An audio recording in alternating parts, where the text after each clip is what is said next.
Tonight, Mr. Walter Houston stars in Dodsworth by Sinclair Lewis from Studio One at CBS.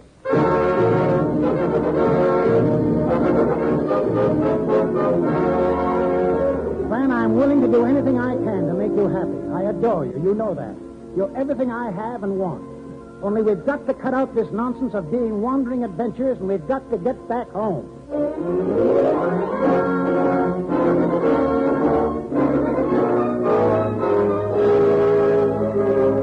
We invite you to Studio One, radio's celebrated playhouse of dramatic entertainment, featuring the world's greatest stories in special versions for listening.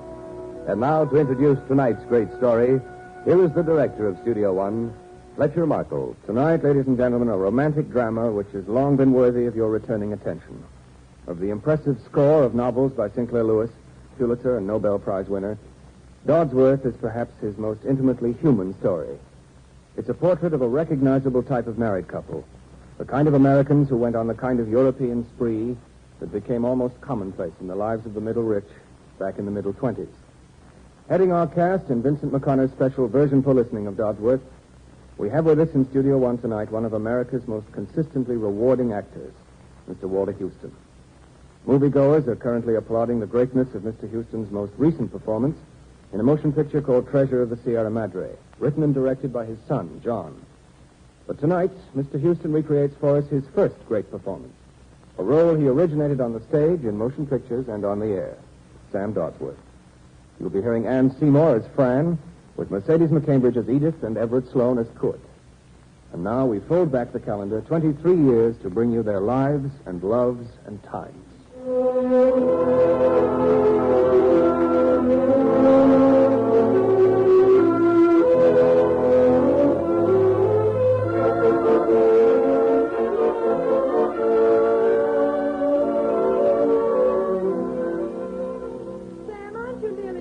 What, Fran? Haven't you finished dressing? Oh, just about. My dinner jacket's got a spot on the lapel. How do I look? I had this frock especially made for tonight. Tubby Pearson spilled a cocktail on me at the country club last week. I meant to... Oh, golly. You look wonderful. Simply wonderful. Sam, I want to talk to you. What have I done now? I didn't mention this before because you were working out all those contracts. Well, you signed them this afternoon. Yeah, I'm a free man. Ex-president of Revelation Motors. Now we can make plans. Before you get involved in something new. Plans? Well, this may be our only chance, Sam. The only time you'll be free till we're both so old we won't enjoy wandering. What are you talking about? I want to go to Europe. You mean across the Atlantic? Europe? London, Paris, Italy. I want them all, the whole world. What about the children? Oh, they'll manage. Brent's in college. He won't need us. Emily's to be married next month. After that, she won't need us either. We can leave right after the wedding. I don't like this. You're saying they won't need us. I want to be needed, Fran. I'm the one who needs you. Oh, I know I haven't been giving enough time to you, what with all the details of selling the factory, but that's finished. Now I just want to sit around and talk to my wife. Get to know her again. How's my tie? Fine. Well, look at it. Wait, it's fine, Sam. You see, I've got to do something besides sitting around Venus. I'm a very active female, Sam. I want to travel. I've not seen Europe since I was a girl, and you've never seen it at all. Oh, let yourself have a good time for once. Well, maybe I could look over the Rolls-Royce and the Mercedes plants over there. Sam, if we go to Europe and you spend our vacation visiting factories... Don't get bothered. We'll talk about it. Well, I better get downstairs and show that extra butler how to fix a dry martini. Please, don't drink too much tonight. I never in all my life drank too much. And try for once to talk about something besides motors and stock. All right, I'll try. Sam, what about Europe? Well, we'll talk it over later, after the party.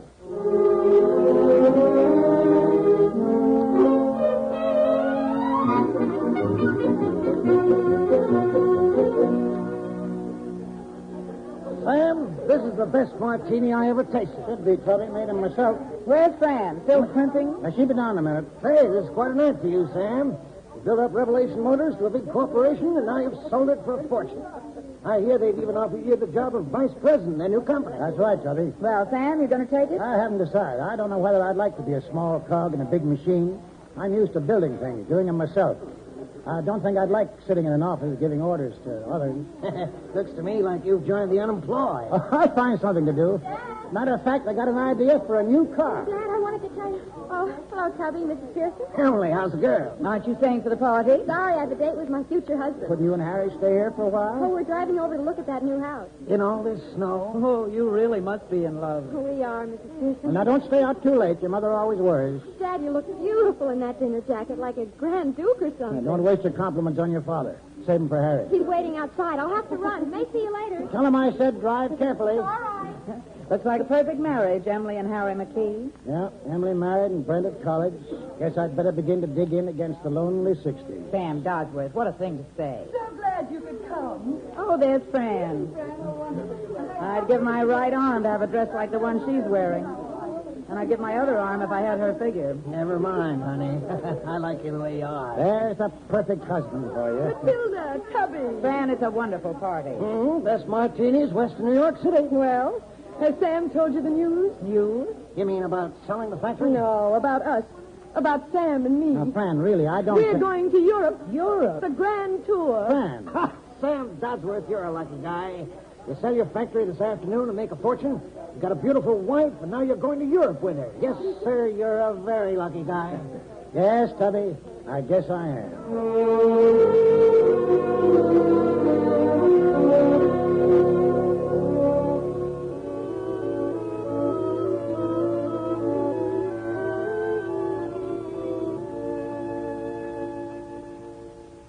Sam, are you asleep? Not yet. I want to know. Are we going or not? Going where, Fran? To Europe. Well, a new motor company tried to tie me up to a contract. They want me to come in with them right away. I said I'd like to rest for 6 months before I made up my mind. Then we can do it. 6 months in Europe. Do we have to decide tonight? I won't be able to sleep unless we do. Sam, we've done the first part of our job. Made enough money, brought up the children. We've done all these things, and yet we're still comparatively young. Comparatively, I'm 50 and you're 41. I'll not be 41 until next winter. Oh, Sam, let's have a new life. Let's leave this stupid old town without one single solitary plan in our heads beyond landing in Europe and coming back when we please. I'd even like to sell this house so we won't have anything to bind us. You're not serious. I am. But we couldn't do that. This is our home. The only place we can be ourselves. Maybe we'll find some new selves. In Europe, a woman at 40 is just getting to the age where important men take a serious interest in her. I only have 5 or 10 more years to continue being young, and I won't waste them. Can't you understand? You think going to Europe will change anything? Make you young again? I want to be free to wander wherever I like, not settle down. Oh, I could love you so much more if we weren't a pair of old horses on a treadmill. I hadn't realized we were on a treadmill. That's just it. You like it. Fran. Do you think you'll ever learn to enjoy things? You don't enjoy life, and you don't want me to. Well, all right. If that's what you want, we'll go to Europe. Sam Dodsworth, I love you, love you. Enough. Let's go to sleep. These pillars are never the right shape. Sam, Yeah? you're not going to make me feel guilty later on. Complain at me for having dragged you away from Zenith. You'll try to enjoy yourself? Yeah. I'll enjoy myself if it kills me, and it probably will.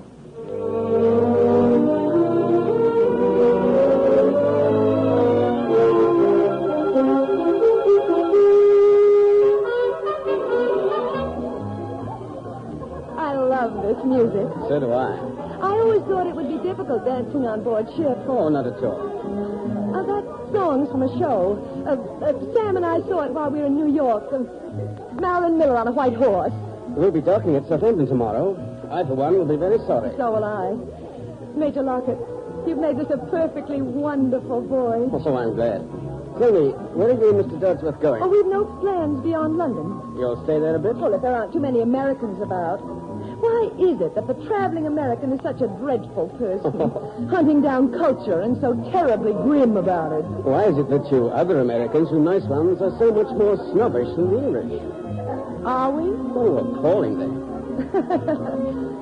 Yes, I suppose you're right. We are, aren't we? Fran! Oh, pardon me, Fran. What is it, Sam? Oh, really, on the Pardon me, dance Major floor. Lockett. I want to take my wife out on deck. Fran, we just sighted land. That's nice. Yeah, you've got to see it. I want you to share this experience with me. Our first sight of England. But, Sam... You'll excuse us, Major. Oh, certainly.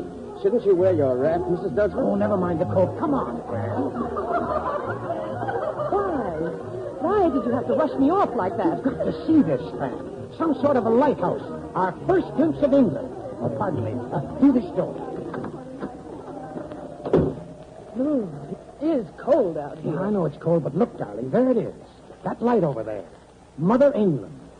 Land of our ancestors. Home. Really, Sam, you were born in Zenith and your father before you. Think what this means. Robin Hood, Oliver Twist, and Shakespeare's.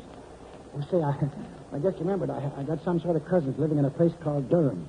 Lost track of them years ago, but they're my people. Sam, I'm freezing. You know, darling, I'm so glad we came. Grateful for you for persuading me. Look, you can see the shoreline. Hello there. Am I intruding? Oh, not at all, Major Lockett. My husband has just discovered England. All right, go ahead and laugh. Here's your rat, Mrs. Dodsworth. I was afraid you might need it. Oh, that was very thoughtful. But I'm just coming in. Look, Fran, look. Look, the moonlight on the cliffs. I'm going in, Sam. All right, go ahead. I'll stay out here for a bit. Let's say we have another go on the dance floor. Oh, I'd love it. Just look at that. Mother England.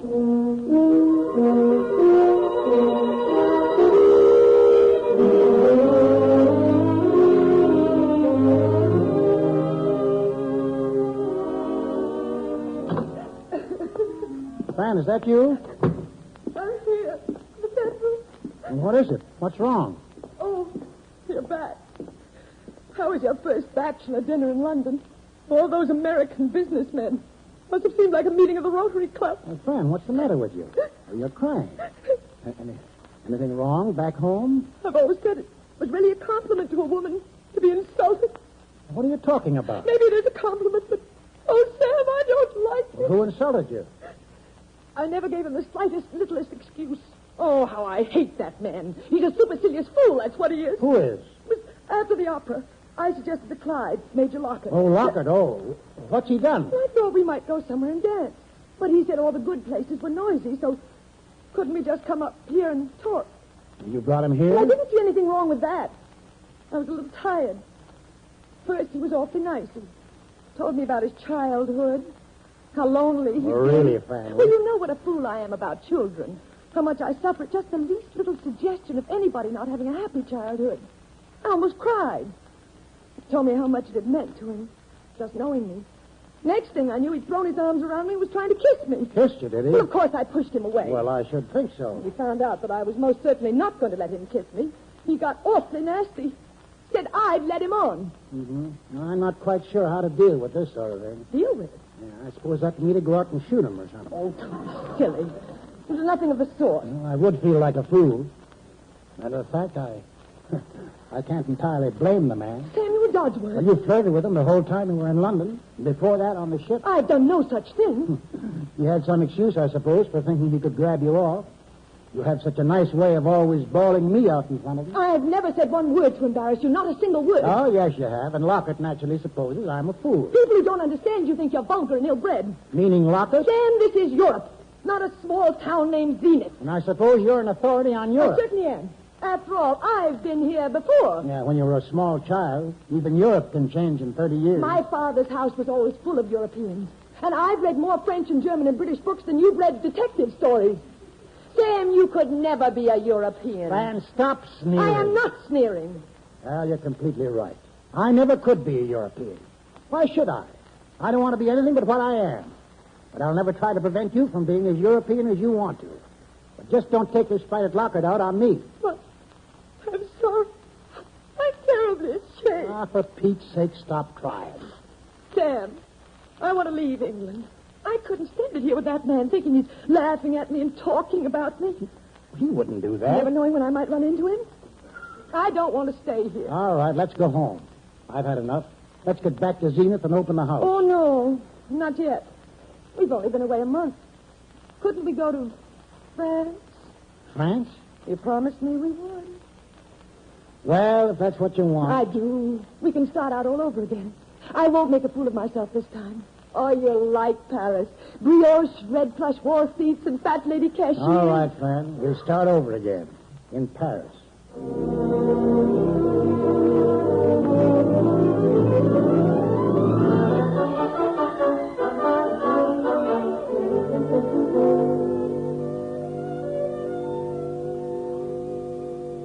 Will that be all, madame? Oui, c'est tout. Madame Henri, if anything more is desired? Yes, I mean oui. Merci beaucoup. Oh, bonjour, madame. Sam, Breakfast here. I'm coming. Shall I pour your coffee? Yeah. Make it black. I don't want it half warm milk. Oh, it feels so luxurious. Having breakfast in our suite. Don't suppose they brought an American paper? Yes. Here's the Tribune. Oh, good. Paris edition. At least I'll be able to read part of it. I wish Emily would send me some papers from back home. Scrambled eggs. Yeah, please. Well, what's planned for today? I have a fitting at 11 for that new evening gown. This afternoon I'm sitting again for my portrait. Then tea at Madame de Penab. Oh, by the way, you're invited. No? How'd that happen? Oh, really, Sam? Renee always asks me to bring you. Yeah, I don't like that woman. Well, how can you say such a thing? You don't know her. Don't like the look of her. That dead white skin and dyed red hair. Like my hair when I had it done last week. Of course, mine was only touched up a bit to bring out the natural color. That woman looks like a freak. And so do all the people she runs around with. I don't like any of them. And who is she anyway, this Mrs. Penable? How many times must I tell you? It's Madame de Penab. She's Penable to me. As far as I can tell, there's never been any... Well, no one's ever seen any Mr. Penable. Renee's salon is one of the most fashionable in all Paris. Mm-hmm. Where does she get her money? Does she have an income? Alimony? Or does she get commissions from all the shops she steers you into? What difference does it make where she gets her money? Maybe she's an international spy. Now you're being ridiculous. I never knew anyone to talk so much about themselves and tell you so little. Oh, Renee's been wonderful to me. Taking me to the right shops, introducing me to the right people. Right shops, right people. Doesn't anybody ever do anything wrong here? At least this is what you want, isn't it? Fran, are you happy? Completely, darling. Well, that's the important thing. What are you doing today? Sightseeing? Oh, I don't know. Maybe I'll go back and see that cathedral again. We've already seen it once. With you and Mrs. Penable. I'd like to go back and spend some time there, just walking around. Without your wife's chattering to bother you. I didn't say that. That's what you meant. Van, can't we eat one breakfast in peace? That's entirely up to you. Heaven knows I have a headache all day when we quarrel at breakfast. More eggs. No, but I'll have another cup of coffee. All right. Van, I've been meaning to talk to you. Yes? Yeah, about going home. Oh, no. No, Sam, not yet. I want to see a lot more of Europe first. Why, I've hardly even started. I want to see Italy, the Mediterranean, maybe Egypt. There's several things I ought to settle back in Zenith. I'd like to see Emily in her new house. There's my class reunion in June. And could you pass the sugar? Oh, of And we course. could still have a month in the Mediterranean and get home by the middle of June. Thanks. The reunion isn't until the 30th. I don't want to go home yet. All right, Fran, forget it. Will you meet me this afternoon at Rene de Penard? Well, couldn't we go someplace, the New York bar? I'll be at Rene's for tea, and I'll expect you to pick me up there. Very well, tea at Mrs. Penable's.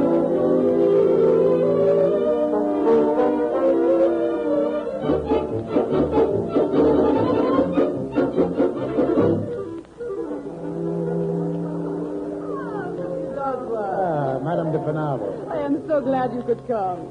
Fran, she said you were not certain that you would make it. Some business matters to arrange. Only business I did today was with myself. Been sort of talking things over, getting things straight in my mind. That is sometimes very good to do. Matter of fact, I spent the whole day in the cathedral, Notre Dame, walking and climbing and looking. Quite a place. Those old boys certainly knew how to build for posterity. Monsieur Dodsworth, you do not like me. I beg your pardon? Oh, it does not matter. I happen to like you very much. Oui, I always like honest people. And you are probably the most honest man I have ever met. Even your dear wife, I think maybe she does not know how honest you are. You make me sound very stuffy. That was not my intention.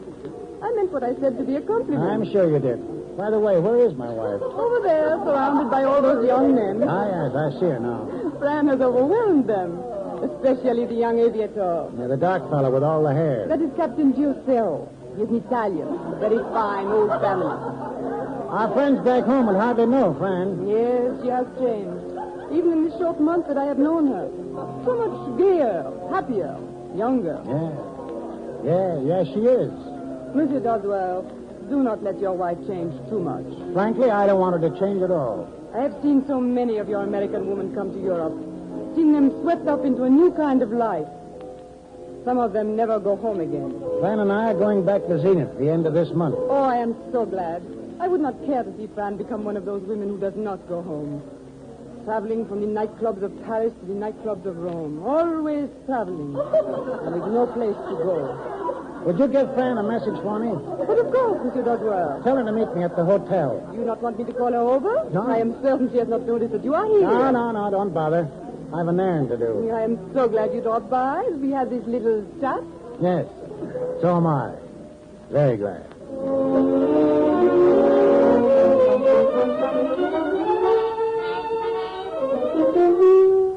And after all, I do think you could have waited for me, Sam. Well, you seem very busily engaged with all those handsome young men. I didn't even know you were there until Rene told me. Here, will you fix my shoulder strap? Sure. Rene said you stayed about 5 minutes chatting with her, which I must say surprised me. There you are, all snapped. Thanks. Why didn't you wait for me? Why, I had an errand to do. Errand?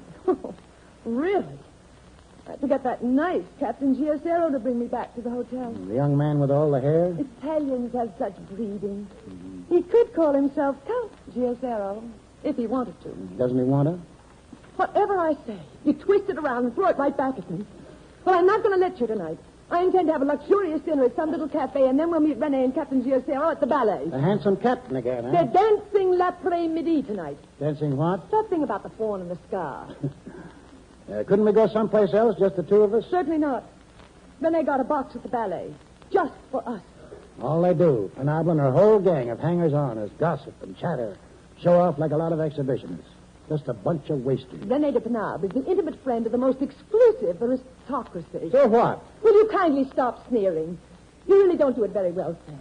Irony is not your long suit, my dear good man. Don't talk to me like that. Then don't act like that. And don't say these horrible things about my friends. They're not your friends. These slick young men hanging around you, flattering you, they're no good. Nothing but a lot of butterflies. Well, thank heaven for the butterflies. I'm awfully tired of sensible, worthy ants. Sam, if we're going on together, we might just as well have this out. Yeah, let's do that. All I want is to enjoy life, have a little fun while we're in Europe. And all you seem to want is to keep me from having it. That isn't true, Fran, and you know You it. criticize everything I say and everything I do. You dislike my friends. I say they're not your friends. Oh, it's just no use trying to talk to It's no use at all unless you talk sense. You're certainly not talking sense when you call these sponges your friends.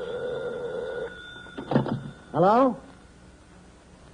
Oh, all right. Well, we've been making so much noise, someone's complained. All right, go ahead. Pipe down, but go ahead. Oh, how humiliating. I've stood for all the insults that I can for one evening. I do hope you won't keep arguing all through dinner. I'm not going, Ran. What? I don't feel like dinner. Very well. I'll dine alone and go on to meet the others afterwards. I'll make your excuses to Rene and Captain Giacero. You needn't bother. All right, I won't. Ran, I don't like what you said a moment ago. If we're going on together. Is there any question in your mind that we're not? I'm not going to argue it anymore. It's already given me a splitting head. Before you go, I want to tell you I cabled home this afternoon. Oh? Yeah, that's what I did. When I left Mrs. Penable's. Cabled Emily. Told her we were coming home on the next boat. We're doing nothing of the sort. I've had enough of Europe, Fran. I'm going home. Then you're going without me. You mean that? I certainly do. Why don't you go home by yourself? Without you? Oh, what would I tell our friends, leaving you over here? What would they think? I don't care what they think. Tell them anything you please. I've reservations on the Aquitania for tomorrow. Fran, never in our entire marriage have I wanted anything so much as I want you to come home with me. Please, Fran. Please. No, Sam. I'm sorry. I'm staying here. Very well. You won't change your mind about dinner? And the ballet? No, I'll stay here and pack.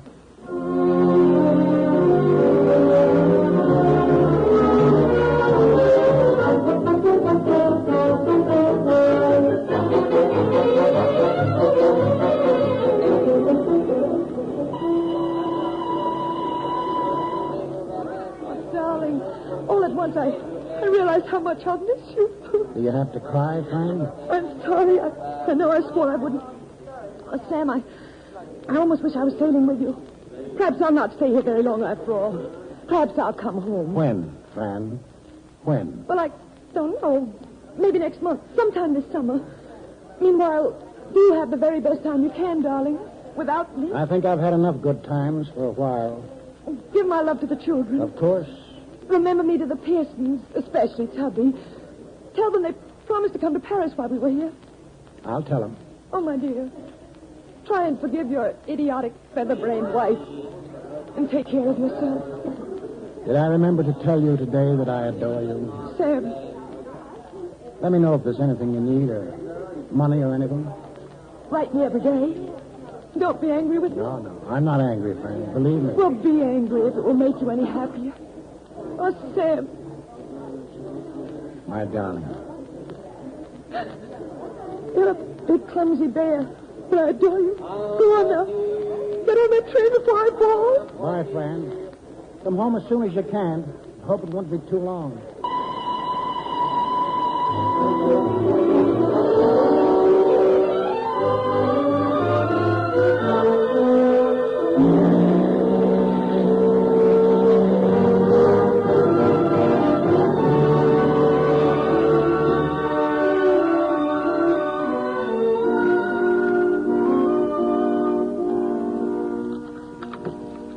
Here we are, Dad. Home. Home. Wonderful word. It doesn't seem possible. This house has been closed up for nearly a year. Yeah. Seems longer to me since your mother and I went away. Better leave the store open and let in some air. Now, I should have opened the place the first day I came back. Nothing so desolate as an empty house. Oh, I'll have everything back to normal in no time, Dad. The servants are coming in tomorrow, and I'll drop over every day and see how things are going. Meanwhile, you'll stay with Harry and me instead of at the hotel. You'll get tired of me. Oh, no, we won't. Harry's delighted. Dad, why not leave this house closed up? You know how Mother loves to do the house over every year. Let her open it up when she gets back. No, I decided this morning I would get everything in order. I'll write Fran and tell her we're doing it. You think maybe that would bring Mother home? Yes, yeah. At least I hope it will. Dad, you're not happy without Mother. Why doesn't she come home? Oh, your mother wants to see a lot more of Europe, that's all. I've had a feeling there was something more than that. No, it isn't, Emily. Funny how an empty house can get. When it isn't lived in, seems like somebody else's home, some stranger's, not mine. No wonder. Covers on all the furniture, no curtains on the windows.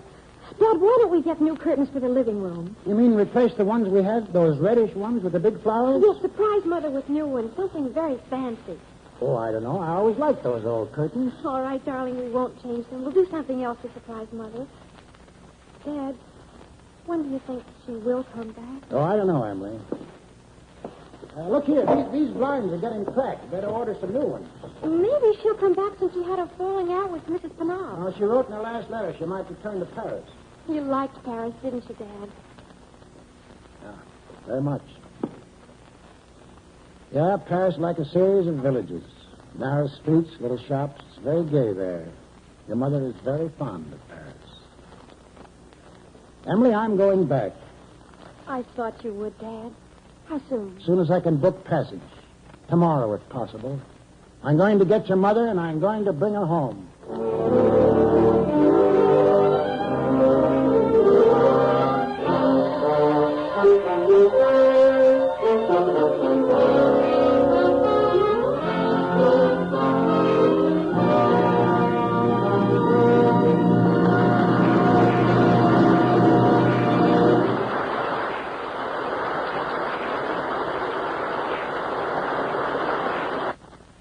Our story will resume after the customary pause for station identification. This is CBS, the Columbia Broadcasting System.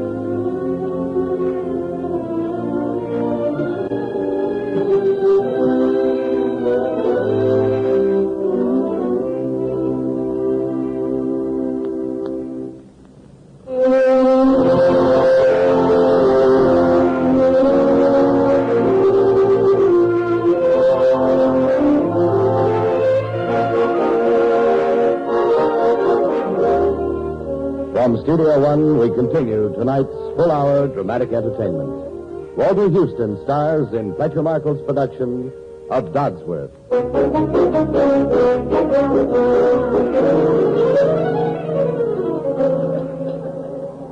Well, Paris hasn't changed in 2 months. Paris never changes. Sam, you haven't told me much about the children. You haven't asked me. They're fine. Fran, I wish we could have gone someplace not so crowded my first evening back so we could talk. There's This is one of the smartest restaurants in town. I'm sure it is. Well, what about the Pearsons, Matilda, and Tubby? Now, they'll be over sometime this month. Oh, I don't believe it. That's all planned. Tubby's got some business to attend to in London, and they'll come to Paris for a week or so. Well, I do hope I won't have to introduce them to all my friends. You won't have to introduce them to anyone, Fran. In fact, you don't even have to see them if you don't want to. Would Madame care for more champagne? Oh, yes, thank you. I hope it's properly chilled by now. Oui, madame. Too bad you had trouble with Mrs. Panabo. I didn't have any trouble, as you put it. And I don't care to discuss it. What about plans, Fran? Oh, I really don't have any. Well, I've come back with 2 plans for you. Oh? Now, let's go home or let's go on traveling. Sam, I'd like to visit Germany. I've met a charming man, Kurt von Oberstdorf, who has some sort of ancestral palace near Berlin. I've no desire to go to Germany. And you'll meet Kurt tonight. He should be here later. Anything more, monsieur? I suppose you won't even consider going home? No, not just now, thanks. Very good, monsieur. Why must you talk to me like that in front of the waiters? Talk to you like what? There's only one waiter. They're terrible gossips. Half the people in this restaurant will know that we're having a fight. I, for one, didn't know we were. I'm not going home yet, Sam. And if that's what brought you back to Paris, you've wasted your time. Now, look here, Fran. Dodsworth. Oh, hello there. Edith. Edith Cartwright. Well, when did you get back to Paris? Just today. And oh, how I hated to leave Italy. I don't believe you've ever met my husband, Mr. Dodsworth. How very nice. Darling, this is Mrs. Cartwright. Cartwright? Edith's father was Assistant Secretary of the Treasury. Well, I'm afraid I'm very unlike my father when it comes to money. My attorney says I shall be penniless before I'm 50. How long are you staying in Paris, Mr. Dodsworth? I don't quite know. I'm trying to persuade Fran to do a little more traveling. Well, if you come down to Venice, do look me up. Oh, I doubt that we'll bother with Italy. If I go anywhere, I'd like to see Berlin. How's Kurt, Fran? Is he still in Paris? Yes. He promised to meet us here tonight. Good. Well, I must go. Some people are waiting for me in the other room. Good night, Fran. How smart you're looking. And you. We'll look you up if we come to Venice. I think you might like Italy, Mr. Dodsworth. I'm sure I will. Well, good night. Good night. Who's that woman? Cecil Cartwright's widow. He was something or other in the British Foreign Service. They traveled all over the world until his death. I think she's a bit of a snob. Seemed to me quite contrary. I thought her manner rather pleasant. She's certainly the best-dressed woman I've seen here in Paris. But that black dress? It's frumpy. Well, you said... Oh, I see. You were just being polite. Shall we order a dinner, or do you want another bottle of champagne? Well, I thought we might wait for Kurt. He said he'd try to have dinner with us. Who is this Kurt you've been talking about ever since I Well, arrived? Kurt von Oberstdorf is a member of one of the noblest families in Austria. Oh, then he's not German. No, he simply works in Berlin. Work? You mean he has a job? With the International Tourist Agency, head of their banking department. He's in Paris on business. Well, he's the first European man of your acquaintance I've heard that earns a living. I should like to meet him. And when you do, I hope you won't insult him. At least, not in the first 5 minutes. Who of your friends have I insulted? We won't go into that, Sam. I don't want to argue. I'd hope that you'd try and be more agreeable now that you've come back. Now, look here, Fran. Fran, darling. Oh, here's your friend now. Good, dear, you're late. Mr. Dodsworth, for of course it is you. I hope you do not mind my kissing your wife's hand. Oh, go right ahead. I'm sure she enjoys it. Sam, this is Kurt. So I gathered. Waiter, another chair. Don't shout. Everybody's looking. Well, how else do you get it? You are absolutely right, Mr. Dodsworth. The only way to get things quite frequently is to shout for them. Your chair, monsieur. You know, Mr. Dodsworth, I am enchanted to see you here in Paris. I know so much about your Revelation motor car. For 6 years, I have driven one. Indeed. How's it holding up? Well, it belongs to a friend. But the other day, I drove through the Champs-Élysées at 150 kilometers an hour. I was arrested and fined. I shall report this to the company and tell them what a good advertisement you are. Have them reimburse you. Oh, there's an American for you. Always thinking of money. Yeah, and I suppose you're not an American. No, your wife regards herself as very European. But she is completely American. Really, Kurt? She is as shiny as an automobile headlight. That's very good. But she is also beautiful, Mr. Dodsworth. Your wife has perhaps the most exquisite hair I have ever seen. But she would be most unhappy if everybody did not acknowledge that fact. Kurt, in another minute, I shall be angry. Mr. Dodsworth, I would like to drive you in my Revelation car that belongs to my friend out into the country. Well, that'll be very kind of you. Perhaps tomorrow. I know an amusing place where we could have lunch. What do you say, Fran? If you wish, Kurt. Splendid.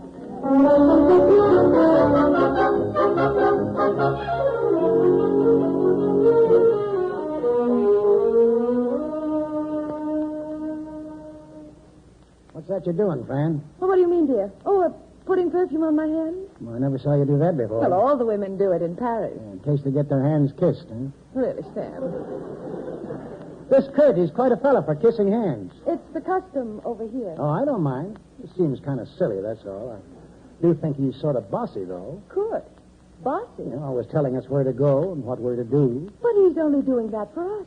He likes his own way. Well, so do you. All right. Let's not have no argument tonight. That suits me to perfection. Oh, there's Kurt now. Are you ready? Yes, I'll be right there. Come in. Ah, good evening, Sam. Good evening. Come in, Count von Oberstdorf. Please do not call me by all that. I shall be glad if you call me Kurt. Very well. Kurt. You know, we Austrians are almost like you Americans in our fondness to call by the first name people we like. Well, is our wife ready? Our wife? I hope you do not mind my little joke. No, not at all. Our wife will be right out.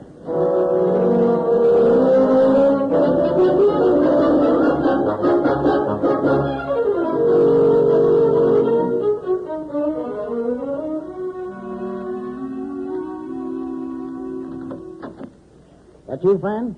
Yes, darling. I know I'm late, but Kurt wanted to see some paintings in a little old shop that...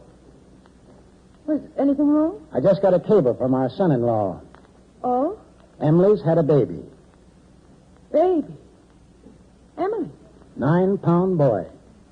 Oh, Sam. No. No, nothing to worry about. Emily's fine, and so's the baby.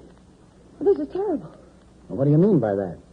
All my friends in Paris, they think of me as young. And I am. I am. Now I'm a grandmother. I'm only 41. Oh, Sam, can't you see? Well, I'm afraid I can't. Oh, it's horrible. Oh, please try to understand. I'm trying. I was so young when I married you. It isn't fair for me to be your grandmother. Not yet. It isn't that I'm not happy for Emily, but I have my own life, too. Well, how does this affect your life, Fran? You mustn't tell Kurt. Kurt? You mustn't tell him. Not ever. All right, I'll go and cable Emily and Harry and tell them how happy we both are. And you won't tell Kurt. You've got to promise. No, Fran.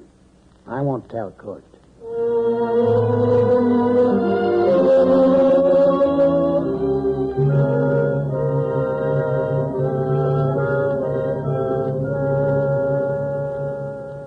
Well, where's Kurt taking you tonight? Dancing. A new club's opening on top of Montmartre. He's picking us up at 7. He's picking you up. Now, what's the matter? I want to stay here and get off some letters. Do you realize that you haven't written Emily since she had the baby? Oh, you write for both of us. Emily would rather hear from you anyway. Listen, Fran. Isn't it about time we thought about going home? Now, don't start that all over again. The way I feel, I don't care if I ever go back to Zenith. Fran, do you mean that? I certainly do. Fran, I'm willing to do everything I can to make you happy. I adore you. You know that. You're everything I have or want. Only we've got to cut out this nonsense of being wandering adventurers. We've got to go back home. Now, you listen. To repeat your favorite phrase, I'm not going home. Not ever. Fran, Kurt loves me and I love him. what are you saying? You've no complaints. You've never really known me, Sam. You've never known anything about me. I'm beginning to think I haven't. You've never known what sacrifices I made to cover up your stupidities, to help you keep your dull friends and your dull work and your dull reputation. Don't, Fran, don't say these things. I am going to divorce you. You're sure Kurt wants to marry you? Of course he does. Kurt has everything I've always wanted. Culture, position. Oh, I'd admit, I'd like to be a countess. Kurt's going to take me to meet his mother. Well, there's just one thing, Fran. Wait a month or so before you do anything about a divorce. Be sure this is what you want before you do anything so final. I'm sure right now. If you want it that way, I suppose I can wait. I'll instruct my bank to send you $10,000 a year. You're too generous, Sam. That, with your own money, you and Kurt should be able to manage. Oh, Sam. If I could only make you see that it was your own ignorance, your stupidity, and not my fault. No, Fran. Not your fault. You're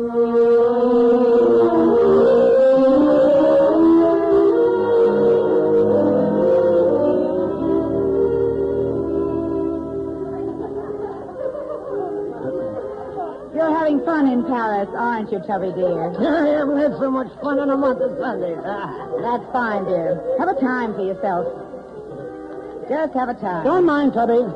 Don't mind him enjoying himself, Hilda.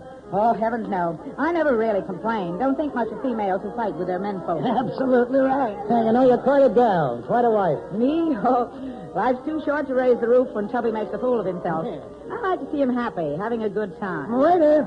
Sam, when are you going to let yourself be happy again? When are you going to get wise and chuck Fran? Oh, what a thing to say, baby. You shouldn't talk like that to old Sam. I know why Fran didn't come home to Zenith with you. Why she's gone off to Berlin.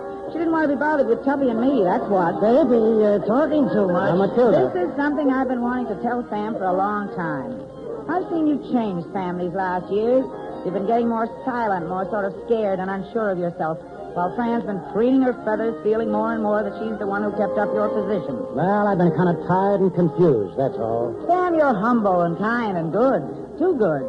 When I think how Fran's treated you, especially the way she acts towards you in public, I could wallop her. No, baby. Fran ought to thank her lucky stars she's got you. Sam, have you ever been interested in another woman? No, never. Well, I'm making a private bet with myself. 6 more months or sooner, and you'll begin to look around. No, I'll never do that. And if you do, you'll be surprised at the number of nice women that'll fall for you. Yeah, I bet they would at that. You staying in Paris, Sam? No, I thought I might do a little more traveling. Maybe go south to the Mediterranean, Italy. Well, remember what I said. Look around, Sam. Have a little fun.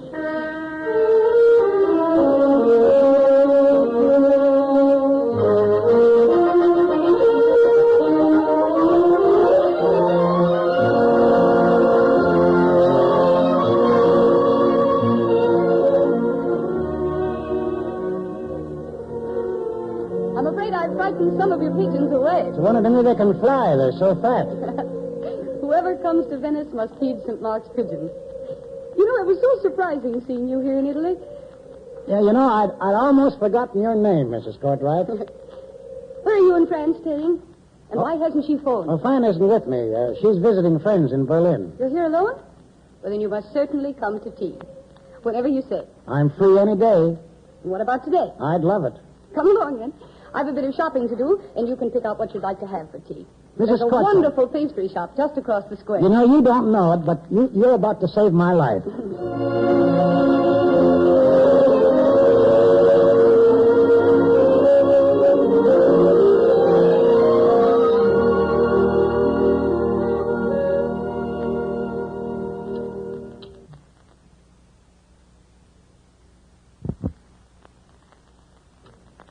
More tea? No, I've had enough, thanks. Another pastry, then. I had 4. They won't keep, you know. All right, then, just one more. Do you know many people here in Venice? Not a soul. Till I met you this morning. Well, most of the fashionable set has moved to the Lido in the warm weather. I prefer Venice. Later on, I may take a villa near Naples. Nothing smart, just comfortable. You know, you're very unlike my wife's friends in Paris. You mean Renee de Penab and her crowd? Well, Fran had some sort of a fight with the Panaba woman, but they're the ones I meant. I hate them. I expect there are many others who share your feelings. It's a magnificent place you have here, Mrs. Cartwright. It's old and damp, badly in need of repair. But I love the huge rooms, mosaic floors, faded walls. I've enjoyed it here. Why do you stay on in Europe? Because there's peace and quiet here. And I'm an extravagant woman when it comes to the luxury of privacy. For instance, you're the first American I've ever invited to tea here. I'm flattered. No, there was something about you. That night in Paris, in that crowded restaurant, you looked so lonely, so forlorn. Tell me, Mr. Dodsworth, why did you stay on in Europe? Well, that's kind of hard to say. You know, I came abroad because of Fran. That was last year. Right now, I really don't know why I'm staying here. I wonder, would you have dinner with me tonight? That would be very nice. Maybe in one of those restaurants on the canal that looks like a palace? No. I'd rather dine here, if you don't mind. Here? Mm-hmm. I have a wonderful cook, and Therese is always complaining that I never have guests. She'd be delighted if she stayed for dinner. And so would I.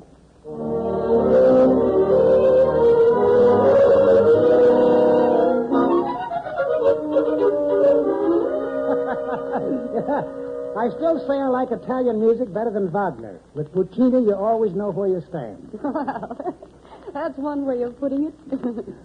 Edith, how many evenings have I been coming here? I haven't counted them. Dinner, coffee, and talking until Teresa sends me back to the hotel. It's not beginning to bore you. Bore me. I've never enjoyed anything so much. I feel relaxed and happy. For the first time in years. What do you hear from Fran? Very little. She's in Berlin. I get a note about once a week. Edith, I'd better tell you before you find out from someone else. Fran's left me. Yes, I suspected that. The first night you came to dinner here. Yeah, she's going to marry Count von Oberstdorf. Oh. So Kurt has finally landed himself a rich wife. I suppose it's a very ordinary affair. Fran's younger than I am. I only wish I could hate her for what she's done, but I've tried, but I just can't. I know. I'm glad you can't, Sam. What shall I do? Shall I go home without Fran or wait around in case this thing with Kurt doesn't work out? I can't advise you. No, of course you can't. So why don't you come down to Naples with me? Naples? You're leaving here? Yes, I've rented a little villa. I'm taking Teresa down there at the end of the week. She could chaperone us and cook for us. Why don't you come along?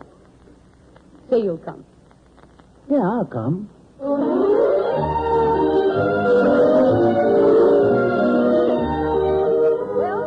do you like it? Ah, it's heaven.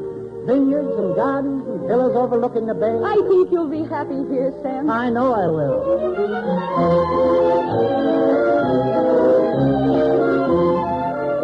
Shall we swim this morning? Why couldn't we just stretch out in the sun? Whatever you say, darling.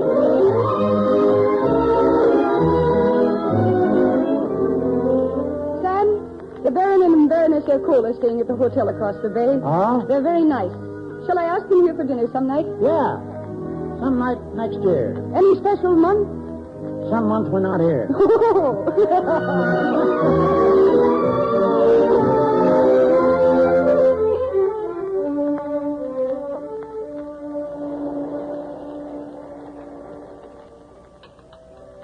More coffee, eh, senor? Sam, Huh? Oh, I'm sorry.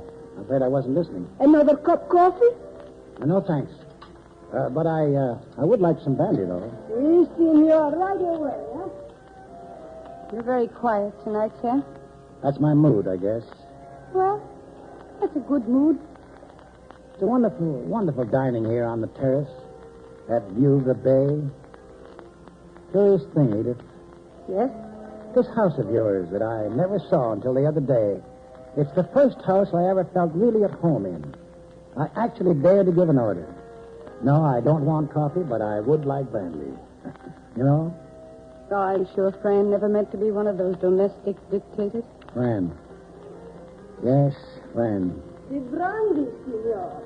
Grace, I believe I'd like to have a brandy myself. Si, senora. I bring you presto. I had a letter today. She's back in Paris. Von Overdorf's turned her down. Oh? Rather, his mother did. Refused to give her permission. His mother? Because of Fran's divorce. The divorce she would have to get before they could be married. I never considered that. Now Fran's decided not to get the divorce. She's sailing for home. Alone? She wants me to come with her.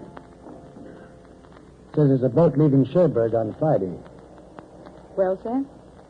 I'm afraid I'll have to go. Have to go? Darling, I wish there was some way of me telling you how I feel. I won't let you go back to that woman. Edith. I won't see you killed by your selfishness. Her only thought about anybody is what they'll give her and do for her. Please. Sam, listen to me. Life offers you sun and wind and freedom. But Fran offers you death, fear and death. Sam, I've seen you age 5 years in 5 minutes every time you've gotten one of her complaining letters. Now, I know what she does to you. I know everything you say and more. Fran's a selfish child, but she's my child. And I've got to go to her, and I've got to talk to her. I thought that someday it would be easy for me to talk to you. I'd tell you all sorts of things. about how I feel and think, Sam. About how good it's been to be with you. About how much bigger you are than you know. And not smaller, as Fran would have you believe. There are so many things I wanted to say. Edith, a man's habits get pretty strong in 20 years. Everything's working out as she wants it. This is what she'll call a happy ending. So, there's a plane at midnight. Come along, I'll help you pack. Bless you, my dear. Bless you.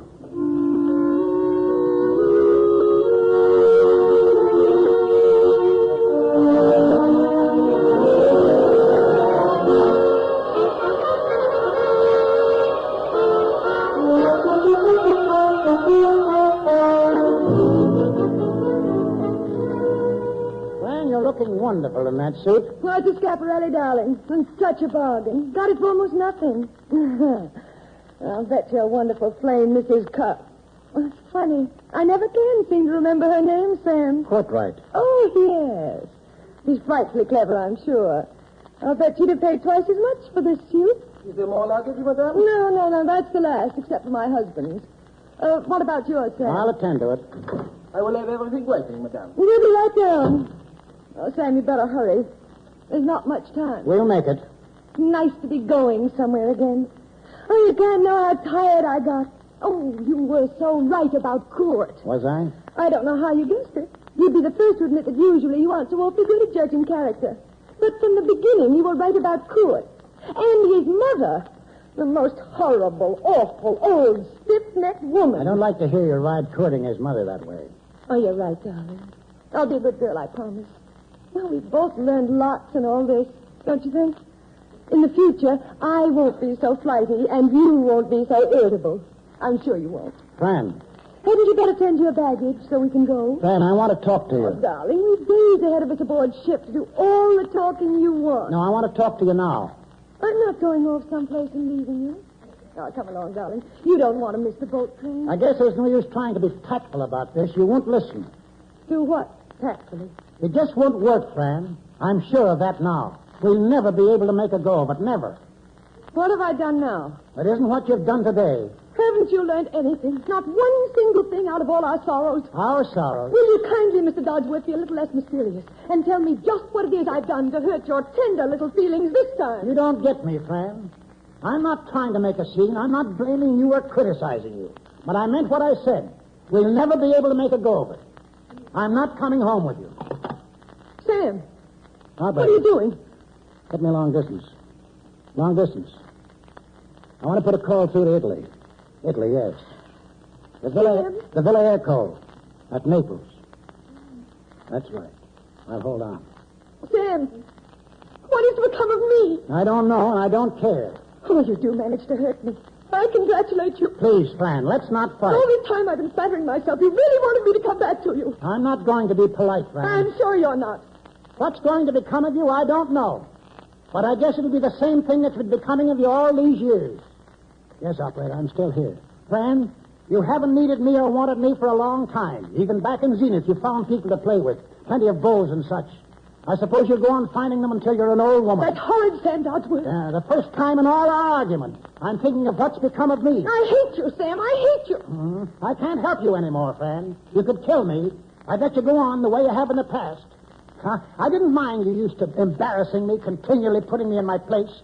Didn't even know you were doing it most of the time. But I know now, and I won't stand for it. All these years, when I've allowed not one single soul to criticize you, when I've always taken up for you, even when you were wrong. That's no use, Fran. Oh, Sam, let's overlook all this, the things we've said.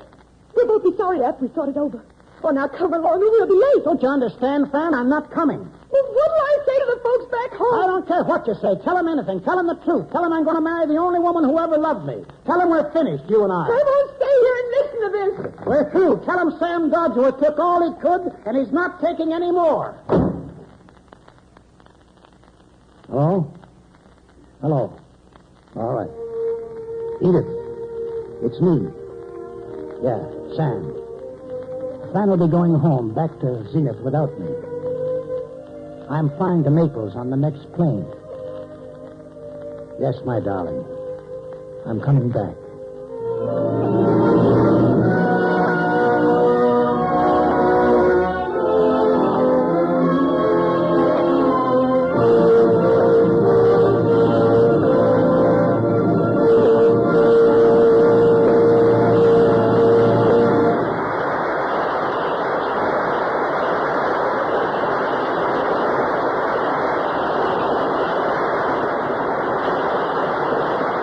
From Studio One at CBS, you have just heard Mr. Walter Houston, starring in Fletcher Markle's production of Dodsworth by Sinclair Lewis.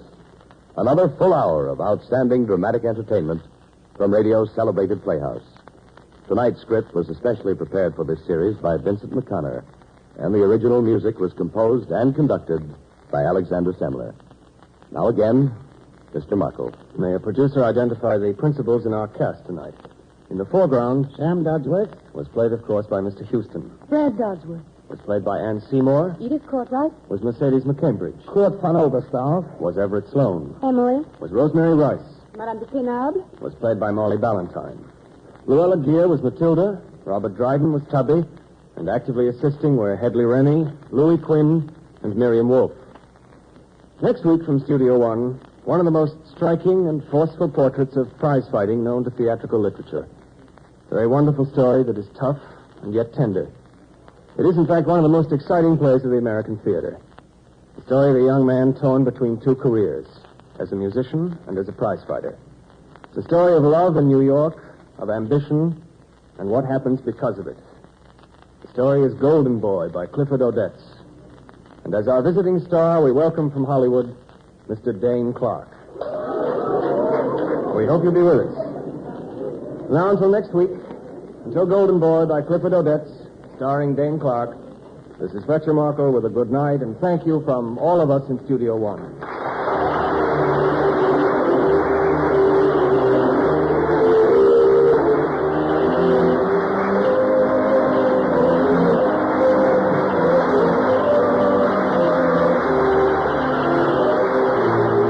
This is Lee Hines, and this is CBS, the Columbia Broadcasting System.